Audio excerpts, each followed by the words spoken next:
Hello there. Good evening and welcome to another episode of our program, Abuja Dispatch, where we try to bring to your living rooms those events and issues, and indeed those characters that have shaped the thoughts of many people in the outgoing week. Adegboye Garogodo is my name. Let's start off with those stories that made up our news headlines in the last 7 days.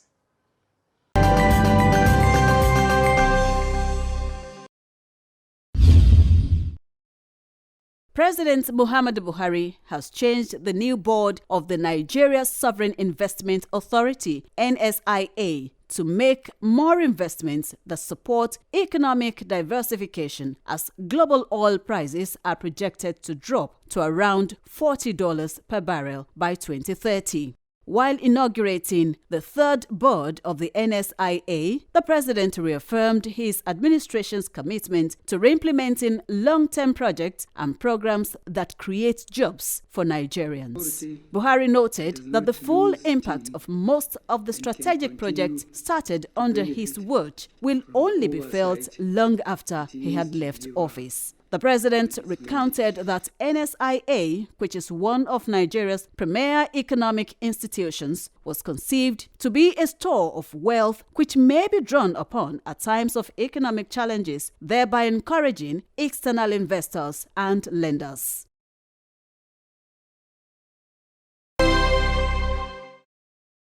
Vice President Professor Yemi Osinbajo has called on the state government to make conscious efforts to adopt policies that will empower the girl child. Osinbajo made the call at the African Child Policy Forum organized by Women Arise for Change initiative in Abuja. The vice president said state budgets should reflect and ensure that there are gender-responsive measures to create adequate welfare for not just only the girl child, but Nigerian children. Co-host of the program and president, Women Arise, Dr. Joe Oke-Odumaki, spoke on the prevalence of child trafficking, sexual abuse, early marriage, poor education, and other menaces faced by the Nigerian girl child. It is the position of many stakeholders here that despite several international and regional instruments being in place to ensure that discrimination against the girl child is eradicated, the girl child is still largely discriminated against in Africa. The All Progressives Congress, APC, has inaugurated the Local Government Congress Committees to conduct its upcoming nationwide local government congresses. Inaugurating members of the committee, the National Secretary, APC Caretaker Extraordinary Convention Planning Committee, Senator John James Ikpanu-Dodehe, urged them to go to their various states of primary assignment with confidence, dignity, commitment, and pride. The Secretary said that the party has ratified and adopted the results of the party's earlier nationwide World Congresses held on Saturday, July 31st, 2021, noting that any state caretaker committee who swears in any person or group of persons who are not elected through a Congress conducted by the designated National Congress Committee of the party is null, void, and of no effect. The federal government says it would give accelerated attention to the implementation of the white paper produced from the report of the Visitation Panel to higher institutions in the country. The Minister of Education, Malam Adamu, gave this assurance while receiving the report of the Presidential Visitation Panel in Abuja. Represented by the Minister of State for Education, Chukwuemeka Nwajuba, Adamu said a subcommittee will be set up to look into the white paper, expressing confidence that the recommendations of the report will address the challenges identified in tertiary institutions in the past years. It could be recalled that President Muhammadu Buhari, on April 13, 2021, inaugurated visitation panels of 38 federal universities, 4 inter-university centers, 25 polytechnics, and 21 colleges of education to review the performance of higher institutions in Nigeria.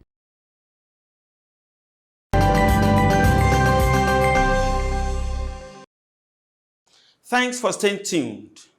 There seems to be no resolution in the ongoing face-off between the federal government and the Nigerian Association of Resident Doctors.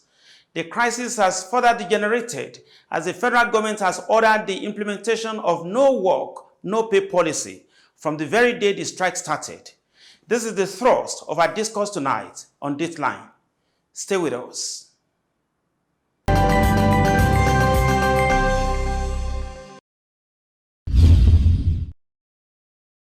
There seems to be no resolution in the ongoing strike by the Nigerian Association of Resident Doctors (NARD) after more than a month. The striking medical association insists that the federal government must withdraw its suit against them at the National Industrial Court and the no work no pay order already been implemented against its members.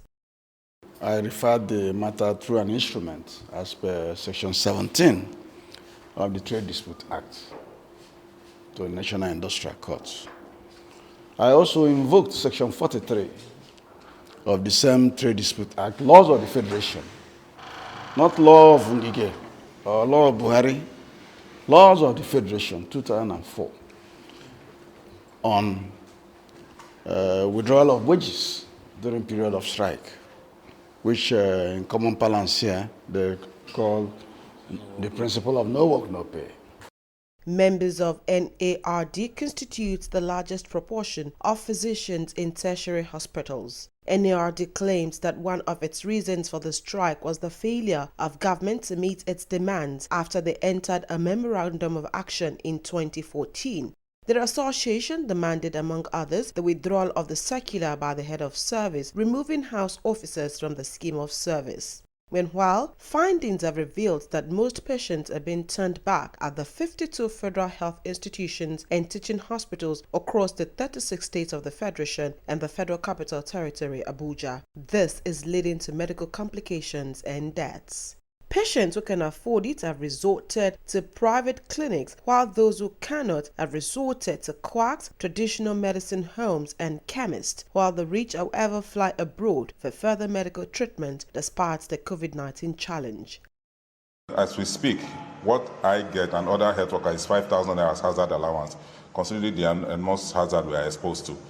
This, we believe that even federal government is playing politics with it, with the issue of the improved hazard allowance, which is not proper. State government also have not paid its members, some owing them up to 19 months, some 10 months. And these are part of the things which government had agreed they were going to intervene, to ensure that our members were paid. Beyond that also is the Residency Training Act, which government also had agreed they were also going to pay, which we are yet to see for 2021 year.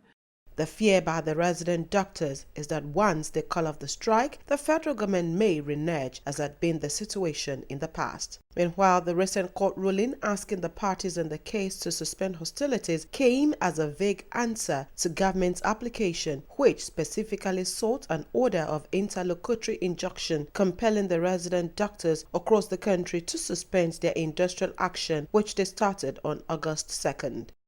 We have said openly that this is not a good time for doctors to go on strike. We're having a strike for the third time this year, and that is not good. We have appealed to them. We have been having long meetings with the young doctors to tell them that, look, we have a certain responsibility to our country. Every country who has difficult situation at this time should understand that the responsibility is for all of us. If you have any problem, any grudges, let's talk about it. You take the Hippocratic Oath before you qualify as a doctor. The content of that oath is that you will use your knowledge and your skill to help people. That is the basic provision of the Hippocratic Oath. So doctors, all doctors take this oath upon graduation. So definitely they have to show compassion. But what is the essence of showing compassion? If your pay cannot pay your bills, if you cannot take, they are human beings too.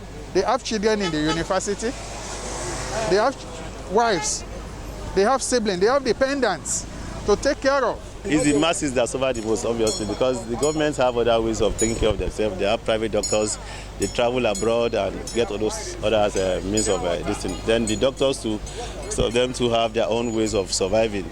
But the masses, if there's anything wrong, and there's no, like myself now, I've lost somebody to cancer because the doctors were on strike and there was nobody to attend to my person as at that time. The Nigerian Medical Association has thrown its weight behind the ongoing nationwide strike embarked on by the resident doctors. In a statement jointly signed by the president of NMA, Professor Innocent Uja, the federal government should resolve all pending issues with NARD within 21 days in the interest of all concerned. We cannot pretend that all is well. We're not even asking for too much. We're asking for the basic minimum. Make sure that the patients have adequate facilities to treat our patients. Mine is to just once again appeal, come back to negotiating table and sustain the engagement, the conversation. As far as I'm concerned, it's the only way to go. Industry players have continued to solicit Nigerian support to put pressure on responsible officers of government to do the needful for the resident doctors to call off the strike.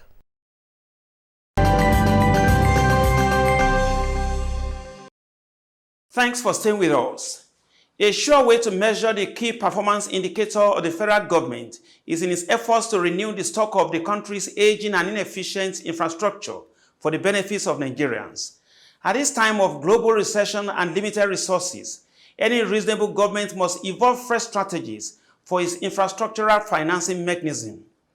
Tonight on Dateline, Permanent Secretary in the Federal Ministry of Works and Housing leads us into the ministry's efforts towards keeping up with the pace of massive developments of the Nigerian infrastructure. Stay with us again.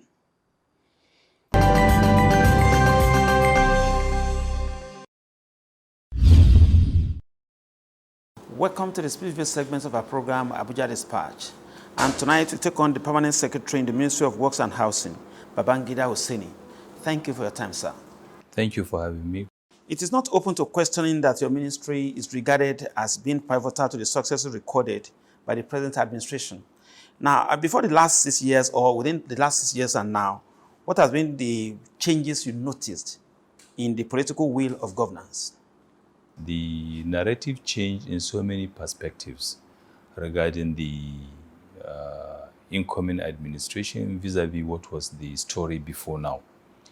The funding itself, which is a critical element in the success of any project, has been enhanced now.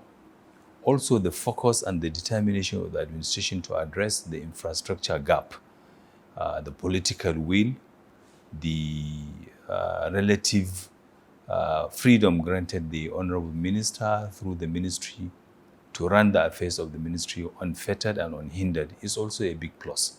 So all of this put together have created the enabling environment for the ministry to record the successes we are recording now.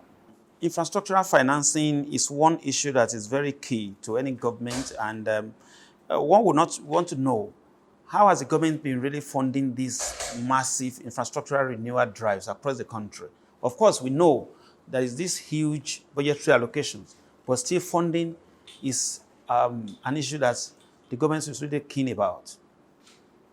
You see, principally before now, the funding arrangement in the ministry has depended entirely on the national budget. And you know the structure of the budget, it is almost always tampered and affected by so many factors.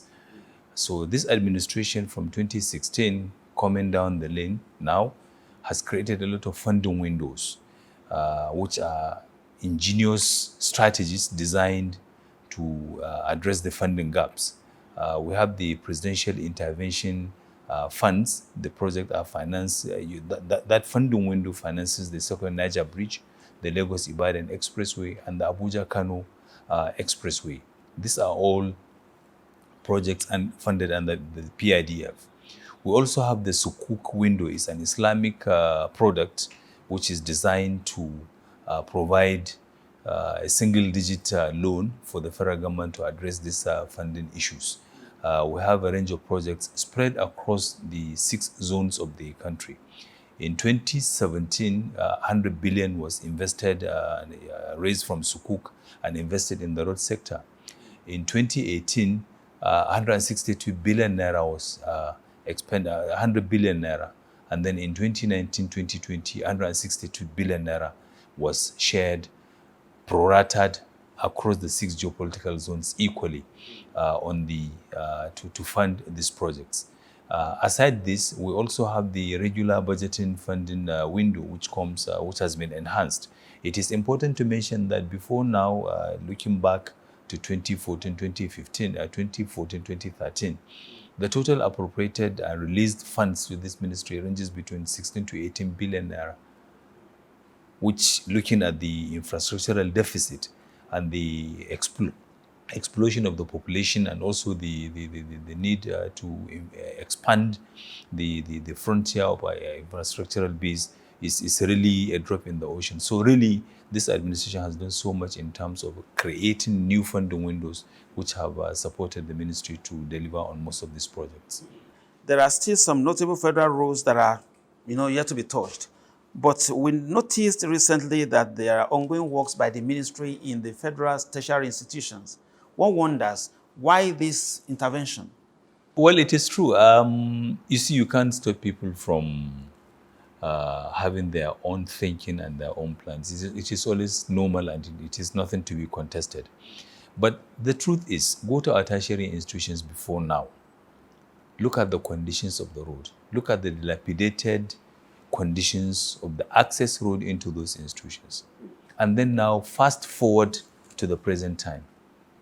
Why would anybody question investment in education? The quantum of development we are having today is a function of our investment in education. These are two drivers. And really, it is an all-encompassing thing. You cannot really just leave Ministry of Education and the few funding options that are available to it to address the issues of educational decay and infrastructure in the universities. In any case, roads are roads.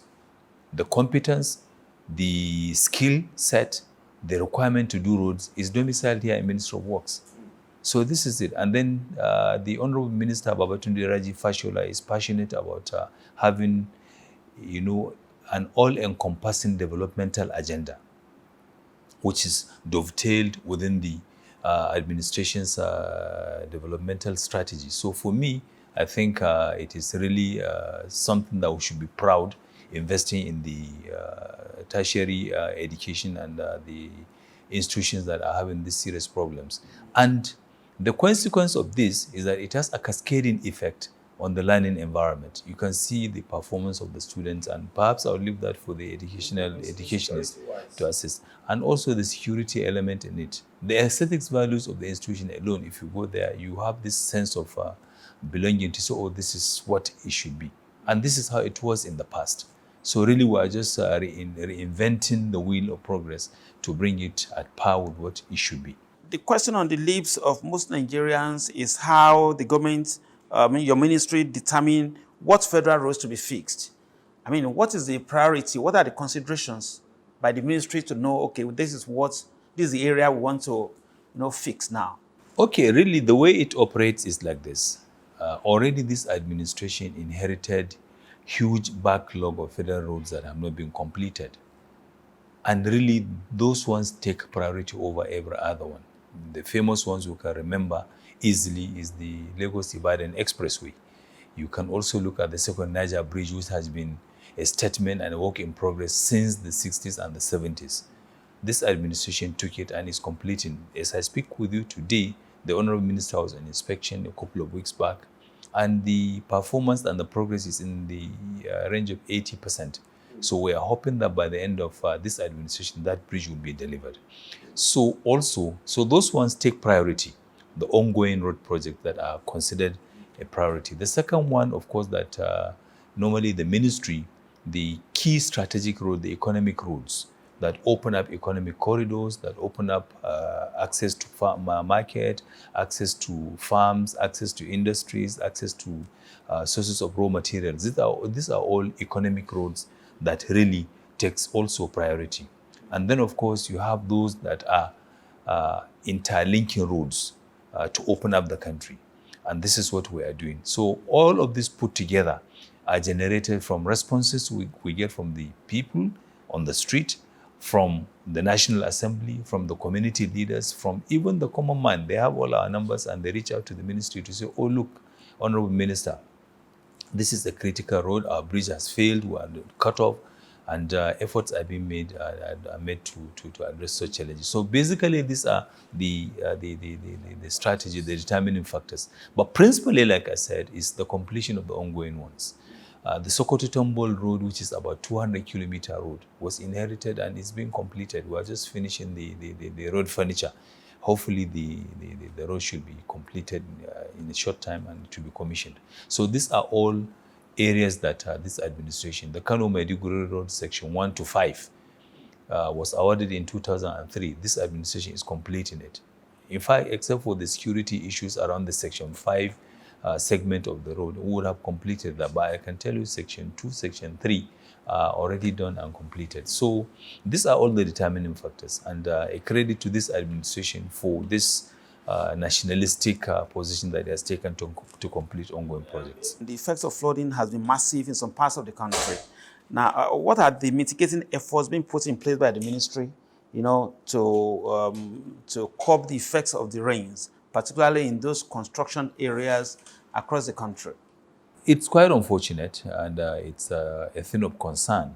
Some bridges have caved in and given way. Some roads have failed.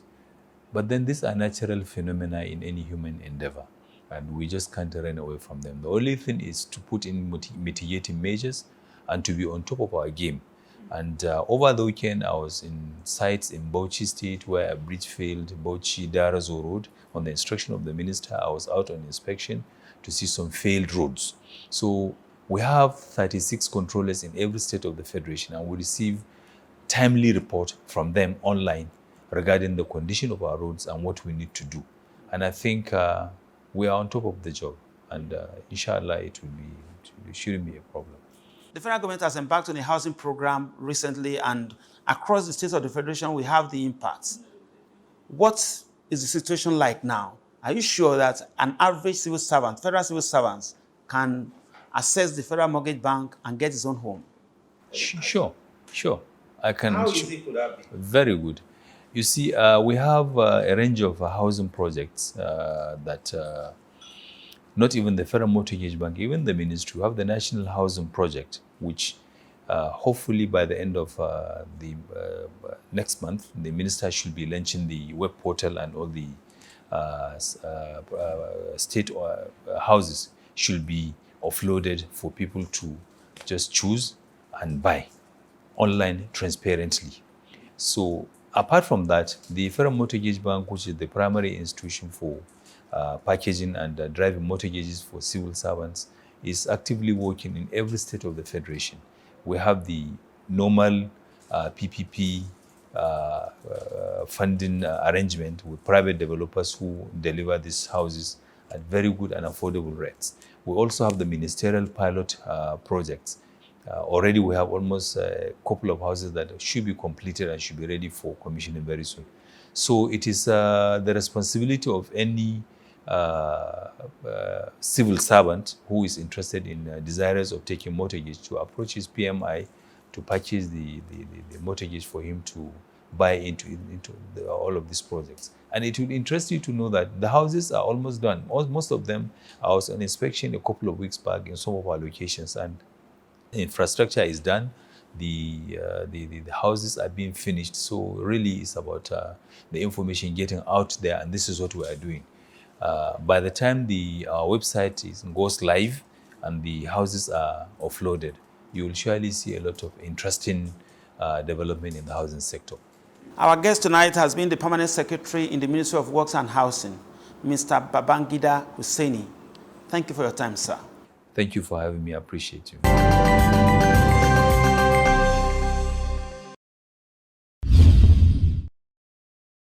As we are all aware, change is the only factor that is constant in every human endeavor. And as this administration approaches its critical phase in the second term, I have found it essential to reinvigorate this cabinet in a manner that will deepen its capacity to consolidate legacy achievements. Accordingly, a few changes marking the beginning of a continuous process, have been approved. They are as follows. Ministers leaving the cabinet. 1.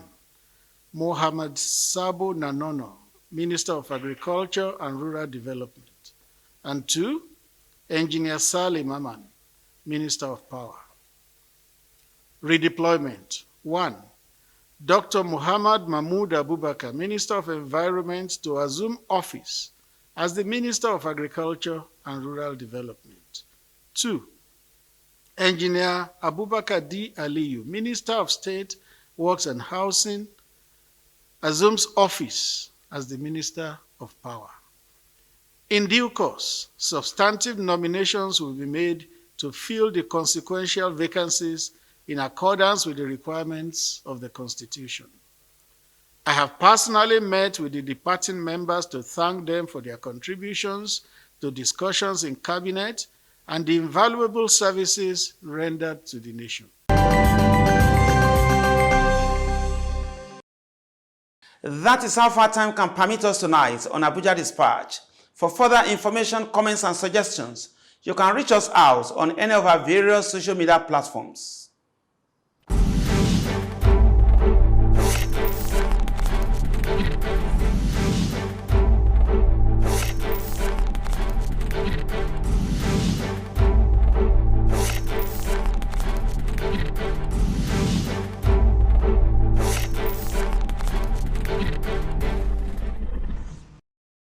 Thank you for sharing your precious moment with us tonight on Abuja Dispatch. A week from now, we'll bring you another refreshing episode. Same time, same station. Adegboyega Arogbodo is my name.